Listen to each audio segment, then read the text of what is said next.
Hey all, it's pumpkin month and I'm here with another recipe with pumpkin. It's gonna be amazing, it's gonna be delicious, it's great for Thanksgiving. It is a pumpkin bread pudding. Let's get started, let's not waste any more time. So here I have a loaf of challah bread. I do want to make this at some point, but today is not the day for that. So I want a couple of slices of this and I want to let that kind of dry out. So I'm going to cut maybe like 6 to 7 thick slices. It's just about an inch thick over here. And I'll just cut that up. And now we will dice up the bread into nice large chunks. And because this is fresh bread, I'm going to dry it out by transferring it into this baking sheet and then just baking this to lightly toast it and dry it out for about 10 minutes. And while that bread is toasting, we'll bring some milk up to a simmer.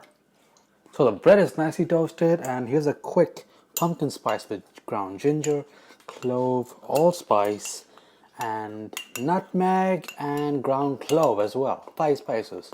Let's mix that up. We'll set that aside for later. And at the same time, our milk has started to steam. As you can see, it's very close to coming to a simmer. Since it's already steamed, I'm going to start adding in my vanilla. If you want, you can use vanilla bean paste, but for my case, I'm going to use about 2 or 3 teaspoons of extract. And about 1/4 cup of sugar. And I'm also going to add in some maple syrup in here. Really nice. Just the same amount as the sugar, just around 1/4 cup. The milk should be warm enough to melt all that sugar into that milk. Get everything together. And now you can just set this aside and just let this cool down slightly for about 5-10 minutes. So now break some eggs into a large bowl and give them a quick whisk. Then slowly start adding in your milk as you keep whisking. And then as you whisk that, you're gonna get this awesome whiff of custard. And custard is just amazing.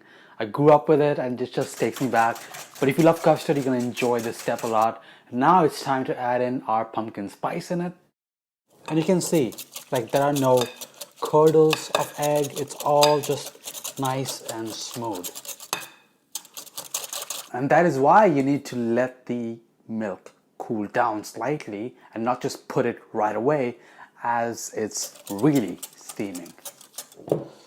Now in this mixture, I'm also going to add in about a small can, about 15 ounces of pumpkin puree. Let's not forget that. And you're going to mix that pretty well as well. All right, set that aside. Now in just a few moments, you're about to see a big boo-boo. But let's start with a casserole full of our bread. And just for a nice surprise, I want to add some banana in here. Just put that in the middle, in every crevice you see. Just fill that up with banana. Now grab a ladle and just start spooning this over your bread, over your casserole.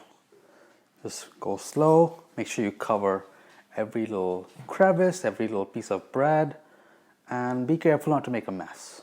A few moments later. So I did misjudge how big of a casserole I need for this, so just bear with me. Let's transfer this to a square one.